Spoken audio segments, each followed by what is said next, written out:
Welcome to STEM Inspired, the Amgen Collection. Today's special guest is Dennis Murphy. He's a vice president who works at a big transformation office at Amgen. Listen and be inspired. My name is Dennis Murphy, and I'm a vice president that works in a big transformation office, a lot of change going on at the company. Before you began at Amgen, what did you do? Well, that's what I really want to talk about today, because before I came to Amgen, I spent a career in the Navy. I was in nuclear submarines. I was captain of a nuclear submarine. And when you think about the STEM education, or science, technology, engineering, and math, there is probably no man-made machine ever more complex when it comes to STEM than a nuclear submarine. We were nuclear powered. It meant we didn't have to go to a gas station to get gas. We were able to use the principle of nuclear fission, which is to take a single atom and split it, and that atom gives off heat. That heat turns water into steam. That steam then gives us the electricity and turns the propeller, and that's all we need. And there was enough fuel on board to go for 30 years. But we never stayed underwater for 30 years, of course. In fact, the only thing that limited us being underwater was the food that we could bring with us to sea. And my longest single stint was about 90 days. Wow. And we would bring our food with us, but we made our own oxygen, we made our own water. So we really were literally limited by the amount of food that we could bring. And so I was very excited by being in a submarine and that the very technical environment to operate in. This is a submarine on the surface, 7,000 tons, traveling at about 20 miles an hour. And you can see how much water is being pushed in front of it. And that's me on the top there. On the far right, if you look hard, that's me. The next picture is me again on the submarine, but we're off in Hawaii. We're off Pearl Harbor. Those of you that may be on vacation there, that's Diamond Head in the background. And again, that's me. That little speck there is me. The next thing I want to kind of talk quickly through is some graphics of what a submarine is like as it goes from the surface to the transition to going underwater and then being submerged. In the first picture, you can see this is the submarine on the surface, and you see a circle in the very middle. That's what we call the people tank. That's where we were, the people, when we would go underwater. We're surrounded by what's called ballast tanks around the outside of the people tank, and right now you can look at that and see the white. That shows that it's full of air. So when those ballast tanks are full of air, we float on the surface. And when we want to go underwater, we go to the next picture, which shows we're in the middle of the transition. And you can see at the top there's little T symbols, like the letter T. That's showing a valve that opens and air is escaping from the top and water is coming in underneath. And that's the submarine transitioning. And then if you go to the third picture, you can see this is a submarine fully underwater, completely surrounded by water. The tanks are full of water, but look in the middle, that white, that's the people tank. That's where we're all safe inside. It's like being in an airplane flying through the air, except we're underwater, flying underwater. The next picture is looking through a periscope. When we're underwater, the only way you can see outside is through a periscope. And you can see two people that are actually looking through the two different periscopes that we have on board. And, some of the operations that we do get to be pretty exciting. I got to travel all around the world. The next thing I want to show you is we get to do cool things too, like go under the ice.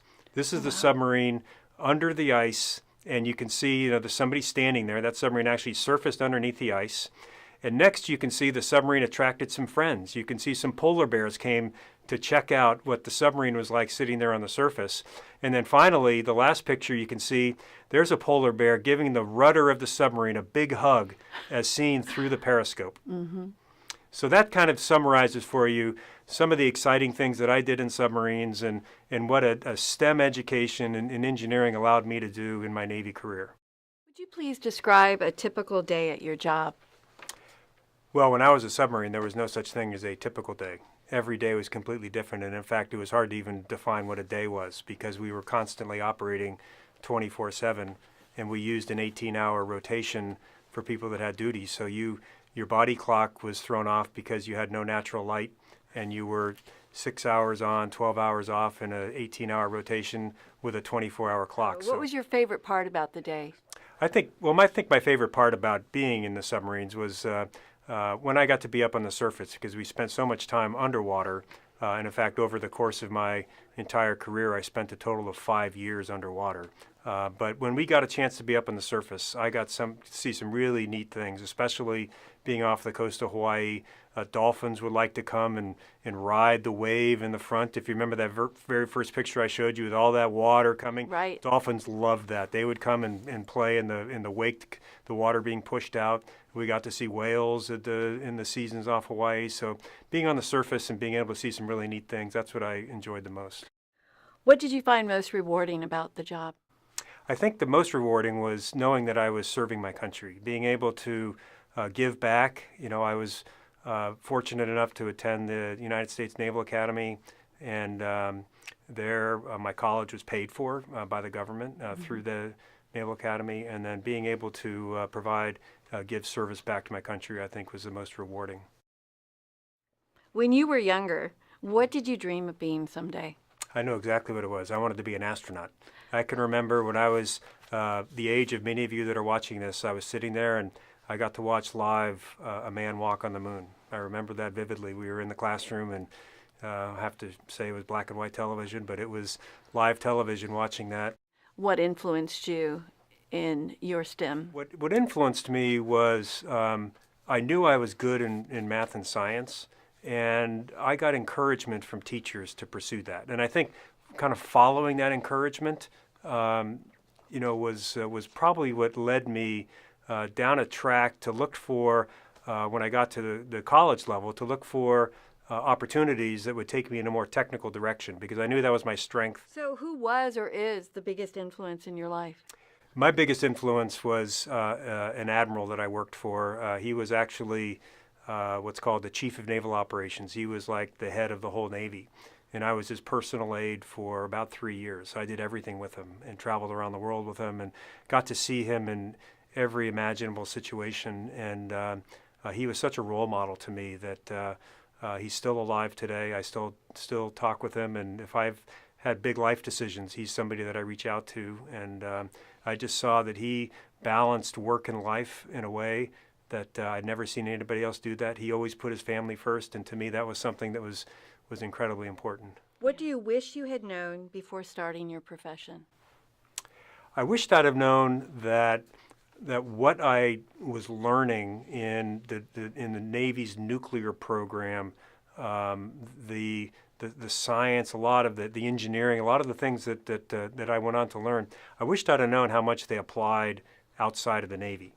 And I came to learn, probably a little bit later than I would have liked to have, I came to learn that the manufacturing of biologic drugs, which at Amgen we take living cells and we grow those cells, and those cells become the medicines that are life-saving for people, the drugs that we have, that manufacturing of those drugs is a lot like running a nuclear power plant. So everything that I learned in the Navy, I was able to transition and transfer to Amgen, and I was able to have senior positions in manufacturing. I ran one of our manufacturing sites, and it was a direct transfer. I wished I'd have known that earlier. Have you personally experienced barriers, either real or perceived, in your STEM career? I did. I had, when I was starting the Navy's nuclear program, after I left the Naval Academy, I had to go through extensive academic training about getting a master's degree in nuclear engineering. And there was a high rate of failure of people that went into that program.